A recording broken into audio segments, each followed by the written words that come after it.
12 ज्योतिर्लिंगों की कहानियों में केदार धाम की कहानी काफी रहस्यमय है। जितना भी पढ़ेंगे, विद्वानों को सुनेंगे तो बाबा केदार से जुड़ाव उतना ही बढ़ता जाएगा। आखिर क्या है बाबा केदार का रहस्य और क्यों हर साल सिर्फ 6 महीने के लिए केदार धाम यात्रा चलती है?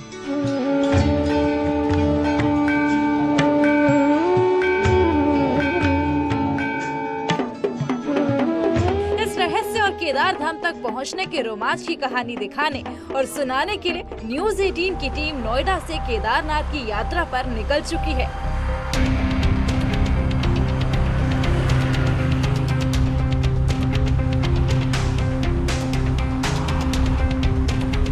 केदार के रहस्यों को समझने से पहले हम आपको उन रास्तों पर ले चलेंगे जहां से होकर भक्त भगवान भोले की शरण में जाते हैं। उन पड़ावों को, रहस्यों को दिखाएंगे जिसके बिना यात्रा पूरी नहीं होती। उस कुंड को भी दिखाएंगे जहां पर शिव ने 7 फेरे लिए थे। नमस्कार, स्वागत है आपका। मैं हूं आपके साथ अमित गर्ग शुक्ला। आज हम आपको लेकर चलेंगे केदारनाथ की यात्रा पर। बताएंगे कि केदारनाथ धाम में क्या बदलाव आया है, नई केदारपुरी कैसी है और दिल्ली से केदारनाथ के रास्ते पर कौन कौन से पड़ाव आएंगे जहां पर आपको रुकना होगा, आपकी गाड़ी कहां तक जा पाएगी, कहां से आपको पैदल जाना होगा, सरकार की तरफ से क्या कुछ इंतजाम किए गए हैं, सब कुछ आपको दिखाएंगे। इस यात्रा पर कैमरे पर मेरे सहयोगी गौरव मेरे साथ रहेंगे जो हर तस्वीर आप तक पहुंचाएंगे। तो चलिए शुरू करते हैं अपनी यात्रा और चलते हैं अपने पहले पड़ाव की तरफ, यानी हरिद्वार। कार में सवार होकर न्यूज़ 18 की टीम हरिद्वार के लिए चल पड़ी। नोएडा से हरिद्वार की दूरी करीब 250 किलोमीटर है। गाजियाबाद मेरठ होते हुए शानदार हाईवे से हम यूपी और उत्तराखंड की सीमा पर पहुंचे। तो नोएडा से तकरीबन 170 किलोमीटर की दूरी हम तय कर चुके हैं। मेरठ बाईपास होते हुए, मुजफ्फरनगर बाईपास होते हुए अब हम आ गए हैं हरिद्वार जिले में। उत्तर प्रदेश के बाद जब आप उत्तराखंड की सीमा में प्रवेश करते हैं तो जो सबसे पहला जिला पड़ता है वो है हरिद्वार का। और आप देखिए यहाँ पर एक बोर्ड लगा हुआ है। इस बोर्ड पर लिखा हुआ है देवभूमि उत्तराखंड में आपका स्वागत है। और इस बोर्ड में हर की पैड़ी, इसके अलावा नीलकंठ मंदिर, केदारनाथ धाम, बद्रीनाथ धाम, गंगोत्री धाम, यमुनोत्री धाम की तस्वीरें भी यहाँ पर बनी हुई हैं। हर की पैड़ी की तस्वीर सबसे पहले है। उसका कारण ये है कि जब आप 4 धाम की यात्रा पर आते हैं तो 4 धाम की यात्रा का जो प्रवेश द्वार होता है वो हरिद्वार होता है। तो अब हम यहाँ से आगे बढ़ेंगे, हरिद्वार पहुंचेंगे। हरिद्वार में आप कहाँ थोड़ी देर विश्राम कर सकते हैं, कहाँ जलपान कर सकते हैं, वहां से आगे की यात्रा का आप कैसे रोड मैप तैयार कर सकते हैं वो हम आपको बताएंगे हरिद्वार पहुंचकर। तो चलिए हमारे साथ चलते हैं हरिद्वार। अगर आप भी अपनी कार से केदार धाम की यात्रा पर जाना चाहते हैं तो आपके लिए एक जरूरी सूचना है, क्योंकि अगर आपको इसकी जानकारी नहीं होगी तो रास्ता आपके लिए मुश्किल हो जाएगा। हरिद्वार सीमा दाखिल होने के बाद थोड़ी दूर चलने पर आपको हाईवे पर रुड़की के नारसन में ग्रीन कार्ड केंद्र मिलेगा। केदार धाम जाने वाले यात्रियों को यहाँ पर परिवहन विभाग से ग्रीन कार्ड लेना होता है। ग्रीन कार्ड के बिना कोई भी कार केदार धाम यात्रा पर नहीं जा सकती। हरिद्वार की सीमा में जब आप प्रवेश करके कुछ दूर आएंगे तो आपको आरटीओ चेक पोस्ट मिलेगा, नारसन कुआहेड़ी। यहाँ पर आपको क्या करना है ये हम आपको बता रहे हैं। यहाँ पर आरटीओ विभाग का ये जो कार्यालय है, आपको ग्रीन कार्ड बनवाना होगा। 4 धाम की यात्रा पर अगर आप जा रहे हैं तो ग्रीन कार्ड का होना बहुत जरूरी है। कमर्शियल गाड़ियों के लिए, प्राइवेट गाड़ियों के लिए भी, खास तौर से अगर उसमें सवारी है तो आपको ग्रीन कार्ड बनवाना पड़ेगा। बगैर ग्रीन कार्ड के आपको ऋषिकेश से आगे नहीं जाने दिया जाएगा। वहां पर जो चेक पोस्ट बनाई गई है वहां चेक किया जाएगा कि आपके पास ग्रीन कार्ड है नहीं है। ग्रीन कार्ड क्यों जरूरी होता है हम आपको ये भी बताते हैं। ग्रीन कार्ड दरअसल एक प्रकार का सर्टिफिकेट है कि आपकी गाड़ी पूरी तरीके से दुरुस्त है, ठीक है, ऐसी कंडीशन में है कि वो 4 धाम की यात्रा पर जा सकती है, वो पहाड़ों की यात्रा कर सकती है। तो पूरा चेक करने के बाद ही ग्रीन कार्ड दिया जाता है। ये ग्रीन कार्ड आप यहाँ आकर भी बनवा सकते हैं। इसके अलावा आप इसको ऑनलाइन भी अप्लाई कर सकते हैं। उसकी प्रक्रिया पूरी यहाँ पर बताई गई। आप देखिए यहाँ पर greencard.uk.gov.in पर जाकर आप ग्रीन कार्ड के लिए अप्लाई कर सकते हैं। आपको क्या क्या करना होगा आप ये देखिए, वेबसाइट है। इसके बाद आपको सर्विस मेन्यू में जाना है। किस वाहन के लिए आपको ग्रीन कार्ड बनवाना है उसका नंबर डालना होगा, चेचिस नंबर डालना होगा। इसके बाद जो आवेदक है उनको अपने बारे में जानकारी देनी होगी। ग्रीन कार्ड है तो जो निर्धारित फीस है वो आपको जमा करना होगा। इस सारी प्रक्रिया का जब आप पालन कर लेंगे उसके बाद आपका ग्रीन कार्ड बन जाएगा। और वो ग्रीन कार्ड बनवा लेने के बाद ही आप 4 धाम की यात्रा पर अपनी गाड़ी लेकर जा पाएंगे। न्यूज 18 की टीम के पास भी ग्रीन कार्ड था, इसलिए हम तुरंत ही नारसन ग्रीन कार्ड केंद्र से आगे हर की पेड़ी की ओर बढ़ गए। केदार धाम यात्रा पर जाने वाले अधिकांश यात्री हरिद्वार में गंगा स्नान कर केदार यात्रा पर निकलते हैं। दूर से आने वाले लोग न सिर्फ हर की पेड़ी पर गंगा स्नान करते हैं, बल्कि यहाँ पर सस्ते होटलों और लॉज में ठहरते भी हैं। नोएडा से चलकर तकरीबन 250 किलोमीटर की यात्रा पूरी कर हम हरिद्वार आ गए, मतलब हरि के द्वार, जिसे चार धाम यात्राओं का प्रवेश द्वार भी कहा जाता है। हरिद्वार आकर तमाम तीर्थयात्री ये तय करते हैं कि यहाँ से आगे की यात्रा उनको कैसे करनी है। मतलब बाबा केदार के दर पर जाना है, बद्री विशाल के दर पर जाना है, गंगोत्री, यमुनोत्री, यहीं से वो रास्ते तय होते हैं। हरिद्वार आकर माँ गंगा में स्नान करते हैं, दर्शन पूजन करते हैं और यहाँ थोड़ी देर आराम विश्राम करने के बाद आगे की यात्रा के लिए वो रवाना होते हैं। हरिद्वार की बात करें, यहाँ पर कुंभ का आयोजन होता है। देश और दुनिया के तमाम हिस्सों से लोग यहाँ पर पहुँचते हैं कुंभ में शामिल होने के लिए, माँ गंगा के दर्शन पूजन करने के लिए, यहाँ की आरती देखने के लिए, और यहाँ से वो देवभूमि उत्तराखंड के अलग अलग धामों की यात्रा पर रवाना होते हैं। तो हमारी टीम भी अब यहाँ से आगे बढ़ेगी और यात्रा के अगले पड़ाव पर चलेंगे ऋषिकेश, और बताएंगे कि वहां से केदारनाथ तक जाते हुए कौन से रहस्यमय स्थान आपको मिलेंगे, उनके धार्मिक और पौराणिक मान्यताएं क्या क्या हैं।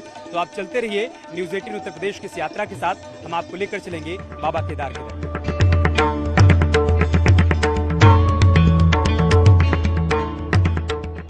पहले नोएडा से हरिद्वार की यात्रा मुश्किल होती थी, लेकिन अब शानदार रोड हो जाने की वजह से 250 किलोमीटर की यात्रा आप आसानी से तय कर सकते हैं।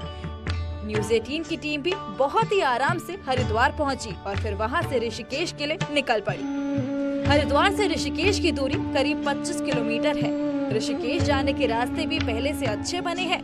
शहर के अंदर भी सड़कें पहले से बेहतर हो गई हैं, इसलिए अब तीर्थ यात्रियों को ज्यादा परेशानी नहीं होती। तो यात्रा के अपने पड़ाव में अब हम आ गए हैं ऋषिकेश ISBT। ऋषिकेश ISBT दरअसल बस अड्डा है यहाँ का, जहाँ से भारत के अलग अलग हिस्सों से तमाम बसें आती हैं, जिसमें तमाम तीर्थयात्री आते हैं जो कि उत्तराखंड में चार धाम यात्रा पर आते हैं, और साथ ही साथ यहीं से उनको बस भी मिलती है अलग अलग धाम जाने के लिए। गंगोत्री धाम जाने वाले श्रद्धालु हों या फिर बद्रीनाथ धाम जाने वाले, यमुनोत्री जाने वाले और केदारनाथ धाम जाने वाले, उन सभी यात्रियों को यहीं से बस मिलती है। लेकिन इसके अलावा एक और खास काम यहाँ पर होता है। वो खास काम ये है कि श्रद्धालुओं का रजिस्ट्रेशन भी यहीं पर होता है। मतलब जो भी श्रद्धालु, चाहे वो यमुनोत्री जा रहे हो, गंगोत्री जा रहे हो, चार धाम केदारनाथ जा रहे हो, बद्रीनाथ जा रहे हो, उनको यहीं पर आकर अपना रजिस्ट्रेशन भी करवाना होता है। ये आप देख सकते हैं सामने रजिस्ट्रेशन केंद्र भी आपको दिखाई दे रहा होगा। ये दरअसल एक प्राइवेट कंपनी को इस बात की जिम्मेदारी दी गई है कि हर दिन जो भी श्रद्धालु आ रहे हैं उत्तराखंड और वो चार धाम यात्रा पर जा रहे हैं, उनका पूरा ब्यौरा इस रजिस्ट्रेशन केंद्र के पास रहता है और यहीं से उनका पंजीकरण होता है और फिर वो आगे के लिए जाते हैं। ऋषिकेश में बड़ी संख्या में शिव भक्त केदार यात्रा के लिए आए हुए थे। किसी ने ऑनलाइन रजिस्ट्रेशन करा लिया था तो कोई काउंटर से अपना रजिस्ट्रेशन करा रहा था। क्या नाम आपका? शालू।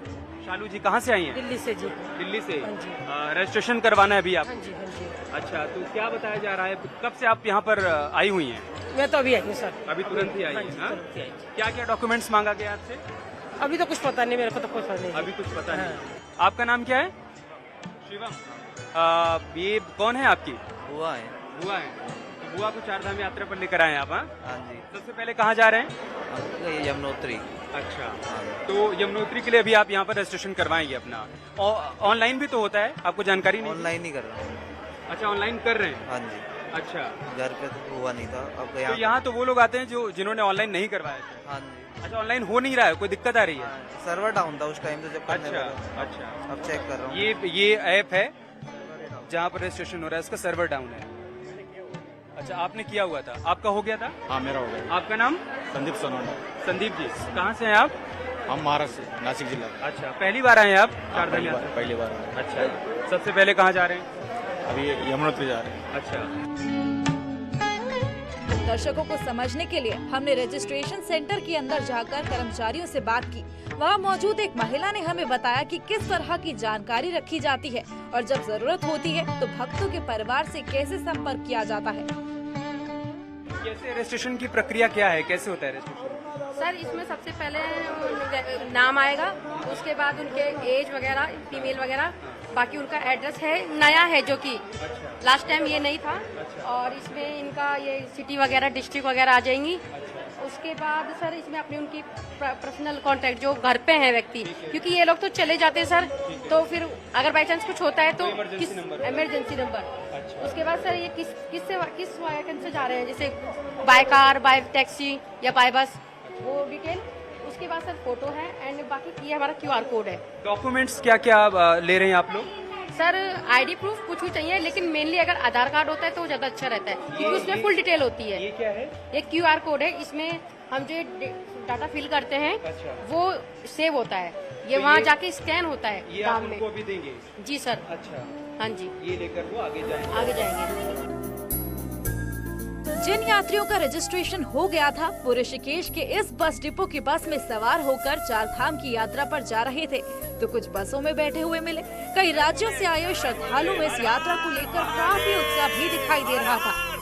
तो चलिए एक बस में चलते हैं, उस बस में जो यात्री हैं उनसे बातचीत करते हैं और जानते हैं कि चार धाम यात्रा को लेकर उनके भीतर कैसा उत्साह है, कहां से आए हैं, क्या उनकी तैयारियां हैं, क्या कुछ उनको जानकारियां दी गई हैं और सरकार के इंतजामात से इस बार वो लोग कितना खुश हैं, क्योंकि 2 साल कोरोना के दौरान यात्रा हुई नहीं है, तो इस बार यात्रा हो रही है। तो क्या तैयारियां हैं सरकार की तरफ से? आपका नाम सर? साहेबराव किशन निकम। अच्छा, कहाँ से हैं आप? मैं चांदवड, नासिक जिला, महाराष्ट्र से। नासिक से आए हैं? हाँ। पहली बार आए हैं यात्रा पर? हाँ, पहली बार आया। अच्छा, क्या चल रहा है अभी मन में? मन में कुछ नहीं, अभी देव दर्शन लेने का। हाँ, कहाँ जा रहे हैं सबसे पहले दर्शन करने? अभी दर्शन करने के लिए जाएंगे इधर अपना यमुनोत्री, गंगोत्री, अच्छा। बद्रीनाथ, केदारनाथ। रजिस्ट्रेशन हो गया है? हाँ, रजिस्ट्रेशन हो गया। अच्छा, आप इनके साथ में हैं? अच्छा, आप कहाँ से आई हैं? उधर से। सब लोग नासिक से हाँ, हैं? अच्छा, आप सब लोग नासिक से हैं? अच्छा, फर्स्ट टाइम आए हैं आप लोग? फर्स्ट टाइम हो। पहली बार? पहली बार। अच्छा, 2 साल कोरोना में यात्रा बंद थी, आप दूसरी बार आए? मैं दूसरी बार आया। लॉकडाउन से पहले 2 साल पहले आए होंगे? वो बरसात हुई थी ना अच्छा, केदारनाथ को, उसके पहले आया था। 2013 में? 12 में आया जब था। आपदा आई थी 12 में? अच्छा, उससे पहले आए थे? हाँ।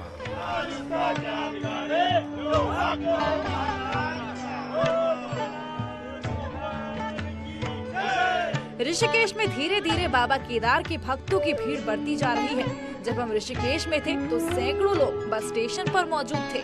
कई गाड़ियां चार धाम के लिए रवाना हो गई और हम भी ऋषिकेश से आगे बढ़ चले। आज के एपिसोड में हमने आपको बताया कि कैसे आप नोएडा से चलकर हरिद्वार और हरिद्वार से ऋषिकेश तक आ सकते हैं। ऋषिकेश में जब आप आएंगे तो ISBT में आपको अपना ऑफलाइन रजिस्ट्रेशन करवाना होगा। जिन लोगों ने ऑनलाइन रजिस्ट्रेशन करवा लिया है उनको ये करवाने की जरूरत नहीं है, लेकिन जिन्होंने ऑनलाइन नहीं करवाया है यहाँ पर ऑफलाइन प्रक्रिया के तहत उनको अपना रजिस्ट्रेशन करवाना होगा। यहीं से उनको बस मिलेगी जो कि आगे के धाम में उनको लेकर जाएगी, फिर चाहे वो यमुनोत्री जा रहे हो, गंगोत्री जा रहे हो, बद्रीनाथ जा रहे हो या फिर केदारनाथ जा रहे हो। आज के एपिसोड में इतना ही।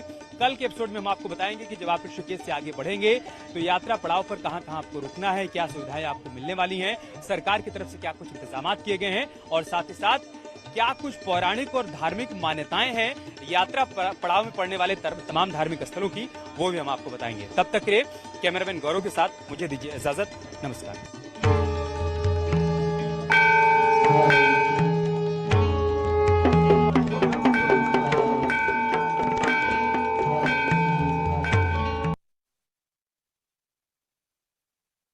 केदारनाथ में बारिश की बूंदों ने भक्ति की धारा प्रवाहित कर दी है और भक्तों में अलग ही जोश नजर आ रहा है। केदारनाथ धाम में हल्की रिमझिम बारिश अब शुरू हो गई है, लेकिन फिर भी श्रद्धालुओं का जो तांता है वो रुकने का नाम नहीं ले रहा। बारिश भी हो रही है और आप पहुंचे भी हैं। क्या नाम है आपका? पवन मित्तल। कहाँ से आप आए हैं? दिल्ली लक्ष्मी नगर से सर। अच्छा, लेकिन अब बारिश भी हो रही है और आप उसके बाद भी आए हैं। बिल्कुल बाबा की असीम कृपा की कारण ही आप आए हैं यहाँ पे। 14 साल बाद आए हैं हम। इससे पहले 2008 में आए थे आपदा से पहले। अच्छा, बहुत अच्छा लग रहा है, हल्की हल्की बूंदाबांदी हो रही है, मौसम बड़ा अच्छा है और बाबा के दर्शन करने के लिए बिल्कुल तैयार है हम। कल बारिश भी हो रही है और बाबा की डोली भी पहुंचने वाली है। बस इतनी खुशी है ना पूछो ना। पहली बार आया हूँ मैं सर। अच्छा, और बहुत मजा आ रहा है मेरे को यहाँ देख के। बारिश में आप ठंड तो हल्का ठंडा ठंड तो लग रही है, लेकिन कमरे में जाने का दिल नहीं कर रहा। मेरे साथ के सारे चले गए, मेरा दिल नहीं कर रहा है जाने का। यानी कि यहाँ आनंद लेके जाएंगे पूरा। यानी कि धाम में जो लोग पहुंचे हैं, बारिश का मौसम हो गया शुरू, रिमझिम बारिश होने लगी है। आप देख सकते हैं कि रिमझिम बारिश से जो पहाड़ी जो ऊपर की जो चोटियां हैं वहां हल्की हल्की बर्फबारी भी शुरू हो जाती है। अभी भले धुंध लगी है और थोड़ी ही देर बाद जब जैसे या बारिश बंद हो गई या कल शाम को या कल सवेरे तक जैसे ही स्थितियां साफ मौसम खुलेगा या शाम तक भी अगर मौसम खुलता है तो आप देख सकते, आपको हम दिखाएंगे कि सामने की जो पहाड़ियां हैं ये सफेद चादर, मखमली चादर के रूप में दिखेगी, क्योंकि हल्की हल्की बर्फबारी भी इन ऊपर के जो इलाके हैं या ऊपर के जो पहाड़ी हैं वहां पे भी बर्फबारी स्टार्ट हो गई है।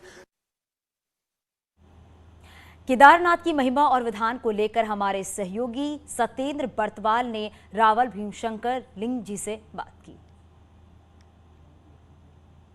साथ हैं भीमाशंकर लिंग जी जो कि यहाँ के रावल हैं, उनसे ही बात कर लेते हैं। गुरुजी, किस तरीके के यहाँ पे पूरी तैयारियां रहती हैं, क्योंकि केदार की डोली अभी आने वाली है और कल जो पूरा एक माते में गए हैं, क्या कुछ देखने को मिलेगा? ये ऐसा है, भारत देश में वीर शैव लिंगायत संप्रदाय के 5 पीठ हैं। पहला रंभापुरी पीठ है, कर्नाटक में चिक्कमगलुरु डिस्ट्रिक्ट में वीर पीठ कहते हैं। दूसरा मध्य प्रदेश उज्जैनी क्षिप्रा नदी के तट पर, उसको सद्धर्म पीठ कहते हैं। तीसरा हिमवत केदार वैराग्य पीठ है ऊखीमठ में। और चौथा आंध्र प्रदेश में श्रीशैल मल्लिकार्जुन ज्योतिर्लिंग में ये सूर्य पीठ है। और 5वां काशी वाराणसी में ज्ञानपीठ है। ये अपने तीसरा जो है वैराग्य पीठ कहते हैं, उषा देवी ने मठ बांध करके दिया है, उस दिन से उसको उषा मठ कहते हैं, अपभ्रंश ऊंचे मठ हो गए। और यहाँ रुकिए, छोटे से ब्रेक के लिए जल्द लौटते हैं।